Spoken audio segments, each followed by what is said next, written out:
My stepmother locked me out of my father's hospital room. Family only, she said. You're not his real son. I'd driven 8 hours to see him. Security escorted me out. What she didn't realize was that I was listed as his medical power of attorney. One call to the hospital administrator, and everything flipped. My stepmother's hand slammed against the hospital door. Family only, Diane said. Her red nails dug into the door frame like talons. You're not his real son. I'd driven 8 hours straight from Portland. No stops, no food, just gas station coffee and the crushing fear that Dad wouldn't make it through the night. Heart attack. Massive. That's all the nurse had told me on the phone that morning. You should come now, she'd said, her voice tight with the careful neutrality medical professionals use when they mean, come say goodbye. Diane, please. My voice cracked. My throat was raw from crying during hour 5 somewhere outside Boise. I need to see him. He doesn't want you here. She stepped fully into the doorway, blocking my view of the room beyond. We've moved on, built a new family, a real family. Behind her, through the gap between her shoulder and the door frame, I could see Dad's hospital bed, machines beeping in rhythmic patterns that sounded like countdown timers, tubes everywhere, oxygen, IV lines, monitors tracking every struggling heartbeat. His face was gray against the white pillow, sunken, years older than the last time I'd seen him 6 months ago at Easter. I'm his son, I said. The words came out smaller than I intended. You're Helen's son. Diane's lip curled when she said my mother's name, twisting it into something ugly. The reminder of his first wife, the mistake he made before he met me. The hospital corridor smelled like bleach and desperation, and the particular staleness of recycled air. A nurse pushed a medication cart past us, glanced over at the confrontation, made eye contact with me for half a second, then kept walking. Nobody wanted to get involved. He raised me, I said, trying to keep my voice steady. 23 years, that makes me his son. That makes me family. Biology makes you his son. Diane pulled out her phone. Latest iPhone, rose gold case, her carefully curated life on display in the lock screen photo of her and Dad on some beach in Mexico. Love makes you nothing. She started typing. Fast, angry thumb movements. Security? Yes. ICU wing. 3rd floor, room 347. Someone's harassing me. I need help immediately. This wasn't supposed to happen. Dad and I talked every Sunday evening. Had for 2 years since I'd moved to Portland for work. Software development for environmental monitoring systems. Good job. Great pay. The kind of opportunity you don't turn down. Diane had called it abandonment. You're choosing your career over family, she'd said during that last dinner before I left. Running away from the people who love you. That wasn't fair. I'd invited them to Portland a dozen times. Sent plane tickets twice. Diane always had excuses. Headaches. Dad was tired. They had other commitments. It wasn't a good time. Always something. But she made sure everyone knew I was the one who'd left. Dad's brother Tom started making comments at family gatherings. Nice of you to show up, Marcus. Thought you'd forgotten about us. Dad's friends from the Rotary Club would ask him, how's your son in Portland? Does he ever visit? Diane had constructed a narrative. The ungrateful son who abandoned his father. The selfish kid who chose money over family. The one who didn't care enough to come home. And now she was using that narrative to keep me out of his hospital room. 2 security guards appeared at the end of the hallway. Large men in Navy uniforms with radios clipped to their belts. Ex-military from the way they moved. Purposeful, efficient, alert. That's him, Diane pointed at me, her finger jabbing the air. He's been threatening me, screaming at me, following me. I'm afraid for my safety. Ma'am, we need you to calm down, the taller guard said to her, which I appreciated for about half a second before he turned to me. Sir, we need you to leave the area. I just want to see my father, I said. My hands were shaking. I shoved them in my pockets. 5 minutes. That's all I'm asking. 5 minutes. Sir, is this man related to the patient? The guard asked Diane. Stepson, Diane said quickly, smoothly, like she'd rehearsed it. Not blood, not welcome. His father specifically said he doesn't want to see him. It's too stressful. The doctor said no stress. Lies. All lies. But how could I prove it? The shorter guard, stocky, shaved head, compassionate eyes that said he hated this part of the job, took my arm gently but firmly. Sir, please come with us. I drove 8 hours, I said, and hated how desperate I sounded. Please. He's my dad. Sir, we don't make these decisions. Family does. Please come with us. They walked me toward the elevator, their grip professional but unyielding. Past nurses who looked away quickly, past patients in wheelchairs who pretended not to see, past a family crying in the waiting room, their grief public and raw and somehow more legitimate than mine. Diane stood in the ICU doorway, arms crossed, chin up, victorious. She smiled. The elevator doors closed. My reflection stared back from the brushed steel. Red eyes, wrinkled shirt, 8 hours of highway dust on my jeans, defeat written across every line of my face. They escorted me through the lobby, past the gift shop selling get-well balloons and teddy bears holding hearts that said, feel better soon, past the cafeteria where the smell of burnt coffee made my stomach heave, through the automatic doors that whooshed open like they were expelling me from sacred ground. Don't come back, the tall guard said, not unkindly. Hospital policy, if family says no visitors, it's no visitors. We can't have disturbances in the ICU. Those patients are critical. uncle. I understand, I said, because what else could I say? I stood there in the parking lot as they walked away. The sun was setting, orange and pink and purple across the hospital windows,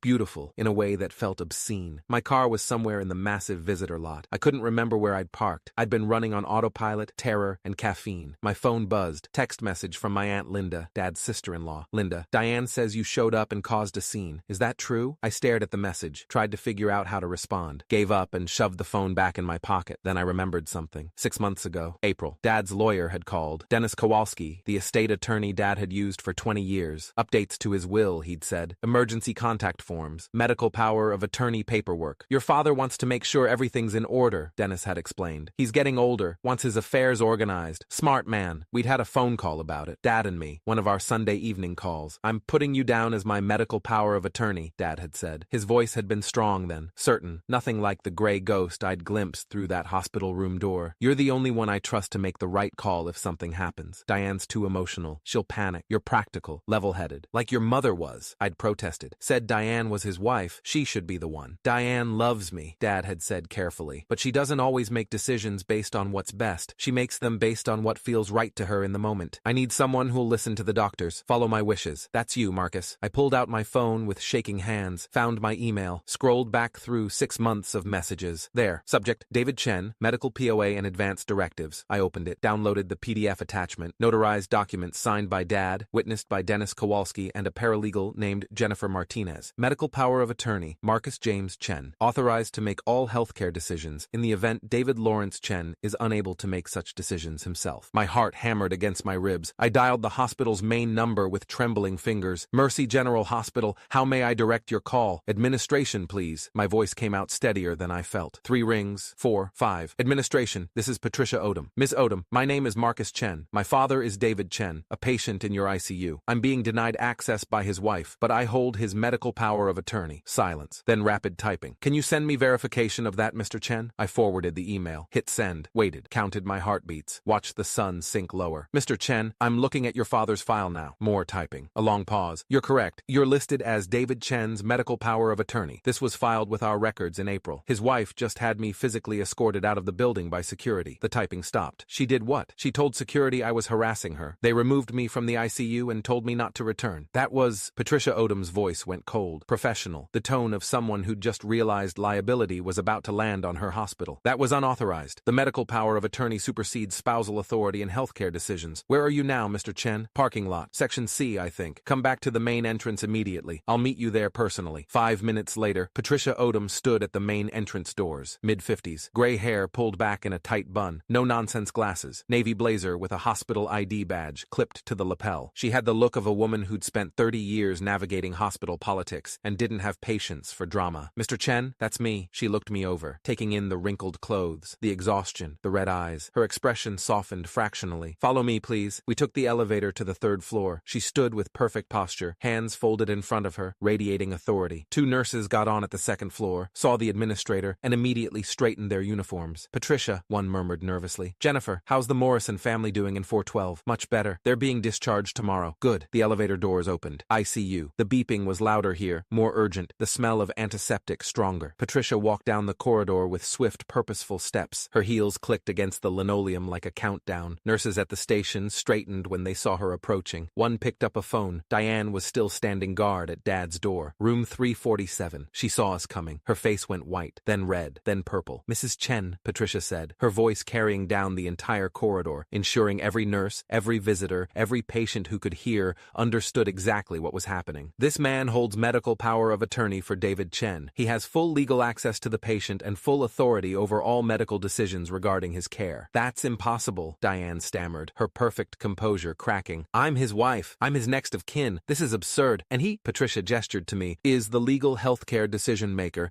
as designated by the patient himself in a notarized document filed with this hospital 6 months ago. Mr. Chen has every right to be here. In fact, he has more authority than you do regarding medical decisions. I watched the realization hit Diane, watched her understand that she'd overplayed her hand. You can't do this, she said, but her voice wavered. I'm family. I'm his wife. I've been here the whole time. Mrs. Chen, Patricia's voice could have cut glass. You just had the legal healthcare proxy forcibly removed from this facility by providing false information to security. If you'd like to contest the power of attorney, you're welcome welcome to pursue legal channels. But as of this moment, Mr. Marcus Chen has full access to his father and full decision-making authority regarding his medical care. Patricia stepped aside, gesturing to the door. Mr. Chen, your father is waiting. I started to move past Diane. She grabbed my arm, her red nails digging in hard enough to hurt. You can't do this to me, she hissed, her voice low and venomous. I've been taking care of him. I've been here. You abandoned him 2 years ago for your precious career in Portland. I stopped, looked at her directly, let the moment stretch. Around us, nurses had stopped working. Security, different guards, not the ones who'd escorted me out, had appeared at the end of the hallway. Patricia stood with her arms crossed, watching everything with the detached interest of someone documenting evidence. Actually, Diane, I said quietly, you can leave now. Her eyes widened. Excuse me? I pulled my arm free from her grip, looked her directly in the eyes. Family only. Her mouth opened, closed, opened again like a fish drowning in air. You wouldn't dare. Patricia, I said, not taking my eyes off Diane. Can you clarify hospital policy on visitors when the medical power of attorney holder requests restricted access? The healthcare proxy can restrict visitors as they see fit in the best interest of the patient, Patricia said smoothly, like she'd given this speech 100 times, including spouses. The proxy's authority is absolute in medical decision-making and patient welfare matters. Diane's face went through several shades of red. David would never want this. David gave me this authority 6 months ago, I said. He signed the papers, had them notarized, filed them with the hospital. He knew exactly what he was doing. I turned to Patricia. I'd like privacy with my father, please. No visitors except medical staff until I say otherwise. Of course, Mr. Chen. Patricia pulled out her phone, typed something. I'm noting that in his file now. Security restriction placed at the request of the healthcare proxy. Mrs. Chen, you'll need to leave the ICU immediately. This is insane. Diane's voice rose to a near shriek. Several patients' monitors started beeping faster. Her outburst was literally affecting people's heart rates. I'm his wife. We've been married for 8 years, and he's held medical power of attorney for 6 months, Patricia said calmly, professionally, with the air of someone who'd just won a legal argument. The patient made his wishes clear when he designated Mr. Chen as his healthcare proxy. Security? The 2 guards approached, different faces than before, but same Navy uniforms, same professional demeanor. Please escort Mrs. Chen from the ICU, Patricia said. She's to have no access to room 347 or patient David Chen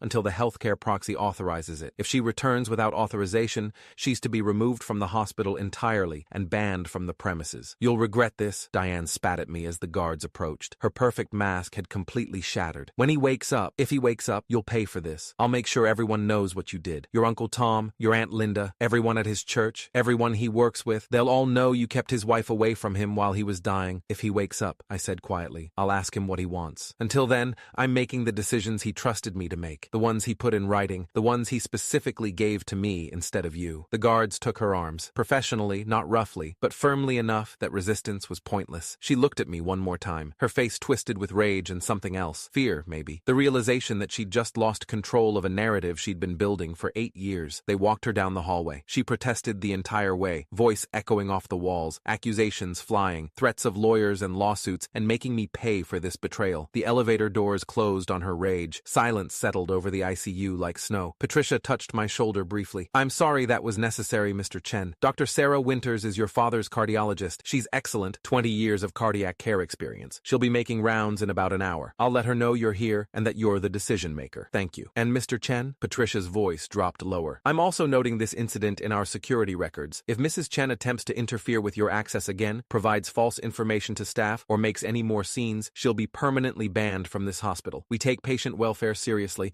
and that includes protecting healthcare proxies from harassment. She walked away, leaving me standing at the door to room 347. I pushed it open. Dad looked worse up close. So much worse. The machines I'd glimpsed from the hallway were even more invasive than I'd realized. Tubes down his throat, IV lines in both arms, electrodes across his bare chest monitoring every heartbeat, a ventilator breathing for him with mechanical precision. Hiss, click, hiss, click. His face was gray, sunken. The strong man who'd taught me to ride a bike, who'd sat through every soccer game, even in the rain, who'd helped me move to Portland 2 years ago, despite Diane's complaints about being abandoned. That man looked small in the hospital bed, mortal, fragile, breakable. I pulled the visitor chair close to the bed, took his hand. It was cool, papery, so much frailer than I remembered. Hey, Dad, I said quietly. It's Marcus. I'm here. The machines beeped their steady rhythm. The ventilator hissed. Sorry it took me 8 hours. Traffic was terrible through Boise. You know how the construction gets near the state line. Nothing. No response. But I hadn't expected one. I sat there holding his hand, watching the monitors, trying to decode what the numbers meant. Heart rate, 58. Blood pressure, 110 to 65. Oxygen saturation, 95%. 95%. Were those good? Bad? I had no idea. A nurse came in. Young woman, probably mid-20s with kind eyes and purple scrubs featuring cartoon stethoscopes. You must be Marcus, she said softly. I'm Alicia Rodriguez. I'm the one who called you this morning. Thank you for that, I said, for calling me. Your father had your number listed as primary emergency contact. She checked Dad's IV bags, made notes on a tablet. I know there was some confusion earlier with Mrs. Chen. Yeah, I said. You could call it that. For what it's worth, Alicia said quietly, adjusting Dad's blanket with practiced care. Your father talked about you a lot before the heart attack happened. Showed me pictures on his phone of Portland, the mountains, your apartment. Said you were doing really well. He was so proud. My throat tightened. He was? Very. She smiled sadly. He said you were the smartest thing he ever did, that you got your mother's brains and his stubbornness, which made you unstoppable. I couldn't speak, just nodded. Dr. Winters will be here soon, Alicia said. She'll explain everything. His condition, the treatment plan, what to expect. It's serious, Marcus. I won't lie to you, but he's stable. That's something. She left me alone with Dad and the machines and the weight of decisions I might have to make. Dr. Sarah Winters arrived about an hour later. Tall woman, early 40s, dark hair streaked with gray, pulled back in a practical ponytail, white coat over scrubs, stethoscope around her neck, the posture of someone who'd spent 20 years studying to save lives and took that responsibility seriously. Mr. Chen, I'm Dr. Winters, cardiac intensive care. She shook my hand firmly, professional, warm, but not overly familiar. I understand you're David's healthcare proxy. Yes, he designated me about 6 months ago. Good. Then we can talk frankly without worrying about HIPAA restrictions. She pulled up Dad's chart on the room computer. Your father suffered a massive myocardial infarction, a heart attack, at approximately 5:30 this morning. His wife called 911 immediately. Paramedics arrived within 7 minutes. That quick response probably saved his life. I nodded, absorbing information. He had a complete blockage of the left anterior descending artery. We call it the widowmaker in cardiology because it's frequently fatal. We performed an emergency cardiac catheterization and placed 2 stents to open the blockage, but there was significant damage to the left ventricle before we could restore blood flow. What does that mean? I asked, my voice steadier than I felt. It means his heart isn't pumping as efficiently as it should. We're using medications to support his blood pressure and heart function. He's on a ventilator because we want to reduce the workload on his heart while it tries to heal. Is he going to make it? Dr. Winters met my eyes, direct, honest. The next 48 hours are critical. If he remains stable, no additional cardiac events, no complications, his chances improve significantly. But I need to be honest with you, Marcus. The damage was extensive. Even if he survives, he'll need cardiac rehabilitation, significant lifestyle changes, possibly more procedures down the line. But he could survive? Yes, he could survive. He's strong for 63. He's fighting. The monitors show his heart is responding to the medications. I exhaled for what felt like the first time in hours. Now, Dr. Winters said, her voice gentler, I need to ask you some questions about his wishes regarding end-of-life care. It's standard for ICU patients in critical condition. My stomach dropped through the floor. He has an advance directive on file, I said quickly. It should be with his medical power of attorney paperwork. She pulled it up, read through it, scrolled. Yes, he's very clear about his wishes. No extraordinary measures if there's no reasonable chance of meaningful recovery. No prolonged life support if brain function is compromised. But we're not there yet, Marcus. Right now, everything we're doing is standard post-heart attack care with good odds of recovery. I just need you to understand the possibilities if things deteriorate. I understand. Do you have questions? I had 1,000 questions. I asked the most important one. Can he hear me? Maybe. Probably not consciously with the sedation we have him on. But some research suggests patients retain some awareness even under sedation. It doesn't hurt to talk to him. Some patients report remembering voices, feeling presences. We don't fully understand it. After she left, I talked to Dad, told him about Portland, about the project I was leading at work, environmental monitoring systems for watershed management, about the apartment I'd rented with a view of Mount Hood, about the hiking trails I'd discovered, the coffee shops that served beans from local roasters,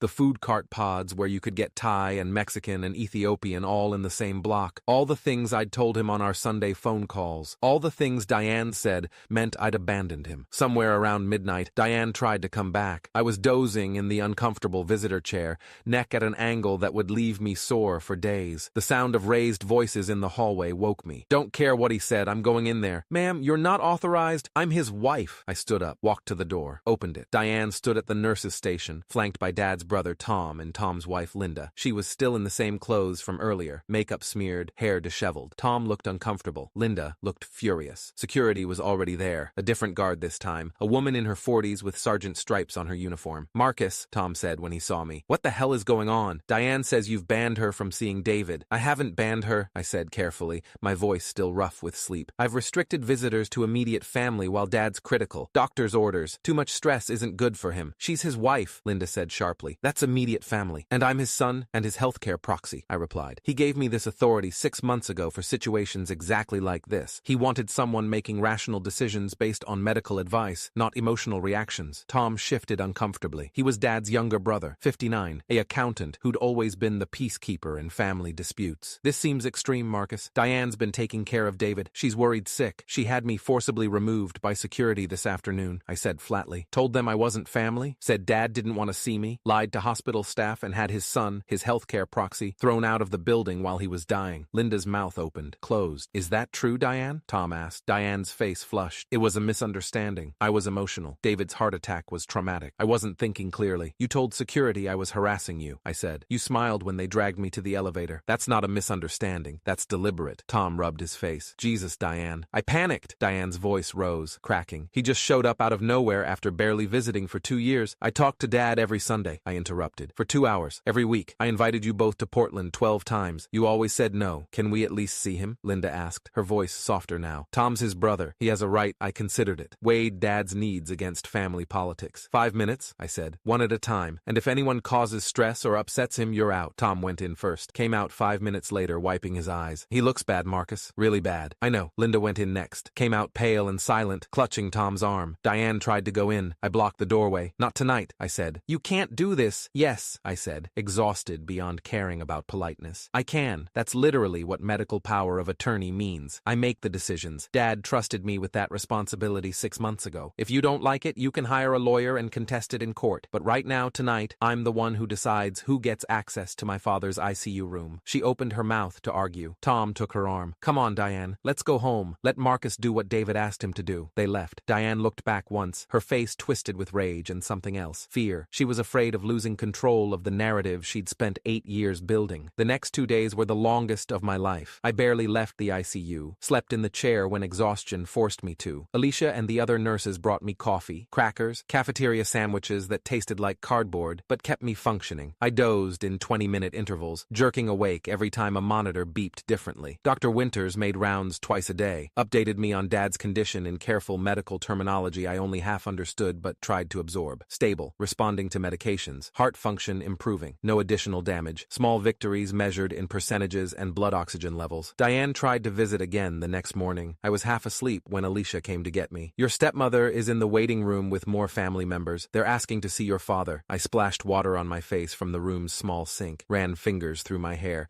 tried to look more awake than I felt. The ICU waiting room was crowded. Diane sat with Dad's church group, Pastor Michael, the Hendersons, the Yamadas, all people who'd known Dad for years. They looked at me with a mixture of pity and judgment. Marcus, Pastor Michael stood up, 60-something, gray beard, kind eyes that had presided over Mom's funeral 20 years ago. We heard about David. We wanted to see him, pray with him. He's stable, I said, heavily sedated. He can't really interact right now. Then we'll pray quietly, Mrs. Henderson said. Just sit with him. Let him know he's loved. I looked at their faces. These were good people. People who'd brought casseroles when Mom died, who'd helped Dad through grief, who'd welcomed Diane into the community. 5 minutes, I said. 2 people at a time. Quiet prayer only. No touching except hand-holding. The nurses will monitor. They filtered in over the next hour. Pastor Michael went first with Mr. Yamada. They prayed quietly, held Dad's hands, left tearful. The Hendersons went next, then others. Diane waited until last. Please, she said when everyone else had gone. 5 minutes. That's all I'm asking. I studied her face. She looked exhausted. Genuine grief showed through the anger. 5 minutes, I said. Alicia will be in the room the entire time. She nodded, went in. I watched through the window. She sat by his bed, took his hand, cried. Real tears, not performance. Leaned down and whispered something I couldn't hear. When she came out, her makeup was completely destroyed. Thank you, she said quietly. He's your husband, I said. I'm not trying to keep you away forever. I'm just trying to protect him while he can't protect himself. I know, she whispered. I'm sorry for everything yesterday. I was scared. I thought, her voice broke. I thought if I lost him, I'd be alone, and you'd swoop in and I'd be the villain. You made yourself the villain, I said, not unkindly. But you can unmake it, starting now. She nodded, left quietly. Dad woke up 2 days after the heart attack. Dr. Winters had reduced his sedation that morning. Said his vitals were stable enough to try bringing him back to consciousness. His eyes opened slowly around 2 in the afternoon. Confused, unfocused. The breathing tube prevented him from talking. Dad, I leaned forward, taking his hand. It's Marcus. You're in the hospital. You had a heart attack, but you're okay. You're going to be okay. His eyes found mine, squeezed my hand weakly. Dr. Winters came in immediately. She'd been monitoring from the nurse's station, did a neurological assessment with brisk efficiency. David, can you squeeze my hand? Good. Can you wiggle your toes? Excellent. Do you know where you are? Dad nodded slightly, the movement constrained by the tubes. You had a heart attack, Dr. Winters explained clearly. We placed stents in your heart. You're doing well. We're going to remove the breathing tube this afternoon if you continue to improve. Do you understand? Another nod. Do you know who this is? She gestured to me. Dad's eyes found mine again, squeezed my hand harder. Your son has been here the entire time, Dr. Winters said. He holds your medical power of attorney. He's been making all your healthcare decisions. You chose very well. Something that might have been a smile tried to form around the breathing tube. They removed the breathing tube later that afternoon. Dad's first words, voice raspy and weak. Marcus, you came. Of course I came, I said, my own voice breaking. Did you think I wouldn't? 8 hours, he whispered. Worth every mile. Diane, he said, struggling to get the word out. She tried to. We've worked it out, I said, not quite truthfully, but not wanting to stress him. She's worried. Everyone is. He managed a weak smile. Bet she's pissed you have power of attorney. I laughed, despite everything. You could say that. Good. His eyes closed. Tired. Sleep, Dad. I'll be here when you wake up. Thank you, he whispered. For coming, for staying, for being, he coughed, winced, for being exactly who I needed. Dr. Winters kept Dad in ICU for 3 more days, then moved him to the cardiac step-down unit. I called my boss in Portland, explained the situation, asked for emergency leave. Take all the time you need, Sarah at HR said immediately. Family first. We'll figure out the work. Diane and I developed an uneasy truce. She visited in the mornings. I visited in the afternoons and evenings. We overlapped sometimes, kept conversations minimal, and focused on Dad. A week after the heart attack, when Dad was awake and lucid and starting physical therapy, Diane caught me in the hallway. I owe you a real apology, she said. Not just for the hospital, for the last 2 years. I made it hard for you to be part of this family. I felt threatened by you, by your relationship with David. That was wrong. Yeah, I said. It was. I don't expect us to be friends, she continued. But maybe we can be civil for David? I can do civil, I said. She nodded. And Marcus, thank you for making the medical decisions. I would have panicked. David was right to trust you. It wasn't friendship. It wasn't even really forgiveness, but it was something.